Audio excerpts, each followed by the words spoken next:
হোসেনের সাথে সার্জিস পরামর্শ করছে আন্দোলনটা আমরা কিভাবে করতে পারি।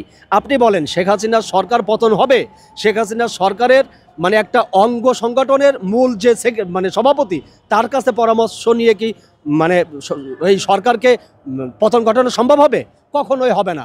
তার মানে কি পরামর্শ নিচ্ছে? আমি এভিডেন্স হিসাবে আপনাকে দেখাতে চাই যে আপনাকে দেখাতে চাই এভিডেন্স হিসাবে যে আপনি আমাকে এই সার্জিস ছাত্রলীগের যে সাদ্দাম, তার সাথে এই জুলাই আন্দোলনে আপনার করছে, মানে পরামর্শ নিচ্ছে কিভাবে আমরা এই জুলাই আন্দোলনে আন্দোলনটা করতে পারি। তার মানে এই সার্জিসটা বাংলাদেশের জনগণের এখন সন্দেহ হচ্ছে। আমি বিশেষ করে বলতে পারি এই সার্জিসটা চেয়েছিল অভ্যুত্থান না হোক, বরং আপনার মনে আছে নিশ্চয়ই 2023 সালের 28 অক্টোবর যখন বিএনপি এক দফার ডাক দিয়েছিল ঢাকার পল্টনে, ওই গাজীপুরের আওয়ামী লীগের যে মেয়র জাহাঙ্গীর একজন পুলিশ মেরে বিএনপির উপরে নাম দিয়েছিল, এবং ডিএমপি কমিশনার এই যে বিপ্লব কুমার সরকার, এই জাতীয় কুলাঙ্গার ভারতের প্রোডাক্ট, সে ডাইরেক্ট ঘোষণা দিয়েছিল বিএনপির বিরুদ্ধে জিরো টলারেন্স ঘোষণা করা হলো।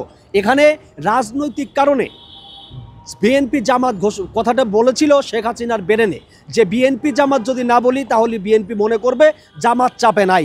কিন্তু জামাত তো পরিপূর্ণ আওয়ামী লীগের তেল খেয়েছে।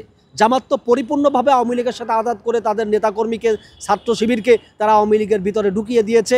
আওয়ামী লীগ নেতাকর্মী বানিয়ে তারা একটা অংশ খাচ্ছে শেখ হাসিনার কাছ থেকে। সেই স্বৈরাচারী তন্ত্রের একটা ভাগ জামাত খেয়েছে। কিন্তু বিএনপি একটি মানে ওই আপোষহীন একটি দল। বিএনপি কারোর সাথে কোনো অন্যায়ের সাথে আপোষ করে না। আমি আমার যতটুকু রাজনৈতিক ভাবে বা আমার যতটুকু বয়স হয়েছে, আমি এই বয়সে রাজনৈতিক প্রেরণা আমার ভিতরে জেগেছে। এই যে 4 বারের প্রধানমন্ত্রী জননেত্রী বেগম খালেদা জিয়ার যে আপোষহীন চিন্তাধারা, জনগণকে যেভাবে আঁকড়ে ধরে নিজেকে বিসর্জন দেওয়া, সেই বিসর্জন থেকে আমি আমার দেশ আমার অধিকার পার্টির এই রাজনীতির যে অনুপ্রেরণা সেটি জুগিয়েছে। আজকে আপনাকে বলতে চাই এই শেখ হাসিনার যে পতন, সেটির পিছনে অন্য কারো কোনো হাত নেই। কারণ সার্জিসের যে ভিডিওটা আপনাকে আমি দেখালাম, যে ছাত্রলীগের সাদ্দামের সাথে পরামর্শ নিচ্ছে, এতে করে তাদের একটি গোপন ষড়যন্ত্র ছিল যে এই যে বাইরের থেকে অস্ত্র এনে বিএনপির নেতাকর্মীকে যত পারো হত্যা করো, এটি সাদ্দাম শিখিয়ে দিয়েছে। আর বিএনপির যত নেতাকর্মী হত্যা হয়েছে, আমি মনে করি এই সার্জিসদের ম্যান্ডেটেই, সার্জিসদের সিদ্ধান্তেই তাদের যে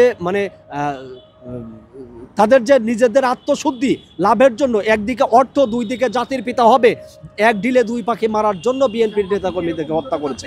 এখন এখানে আমি আপনাকে এভিডেন্স ছাড়া কোনো কথা বলা মুশকিল, কিন্তু আমি আপনাকে একটা এভিডেন্স দেখিয়েছি যে শেখ হাসিনার বিরুদ্ধে লাগাতার আন্দোলন চলাকালীন সময়ে, যে সময়ে পুলিশের ট্যাঙ্কে আমাদের ছাত্র জনতাকে, আমাদের ভাইদেরকে মেরে ফেলে পুলিশের ট্যাঙ্ক থেকে কীভাবে ফেলে দেওয়া হচ্ছে, যেভাবে আমাদের ছাত্র জনতা, আমাদের বা বিএনপির নেতারা যেভাবে রাজপথে এদেশের জনগণ নির্বিচারে হত্যা হচ্ছে, সেই সময়ের একটি রাত্রে সার্জিস যেভাবে আপনার সাদ্দামের সাথে, আওয়ামী লীগের ছাত্রলীগের সেক্রেটারি যে সভাপতি যে সাদ্দামের সাথে সার্জিস আলোচনা করছে, এই আলোচনার মধ্য দিয়ে বাংলাদেশের জনগণ মনে করে যে এখানে সার্জিস, নাহিদ, হাসনাতরা এই আন্দোলনের সাথে সরাসরি প্রাণ দিয়ে আন্দোলন করেনি, বরং শেখ হাসিনার সরকার গুপ্তচর হিসেবে তাদেরকে ব্যবহার করেছে।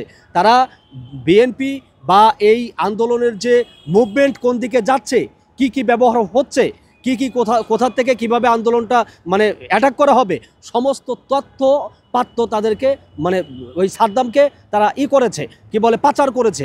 আপনি সব থেকে আরেকটি কথা আপনাকে মনে রাখতে হবে, আওয়ামী লীগের যে প্রাণী সম্পদ মন্ত্রী আব্দুর রহমান, তিনি বলেছেন যে সাপে কামড় দিয়েছে সেই সাপেই বিষ উঠাবে। এই কথাটার মানে কি?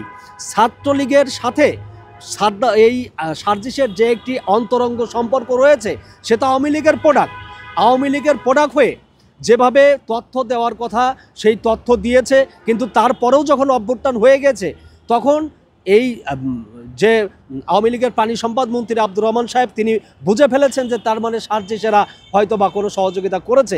কিন্তু এই সহযোগিতা তারা কোনো সহযোগিতা করে নাই, তারা সহযোগিতা ঠিকই করেছে, কিন্তু গণ অভ্যুত্থানের সাথে যারা সম্পৃক্ত নেতাকর্মী তাদেরকে কোনো সহযোগিতা করেনি। আপনি টোটাল এই গণ অভ্যুত্থানের যে রাজপথে যে ফুটেজগুলো রয়েছে, কোথাও কি সার্জিস, নাহিদ, হাসনাত এদেরকে দেখাইতে পারবেন?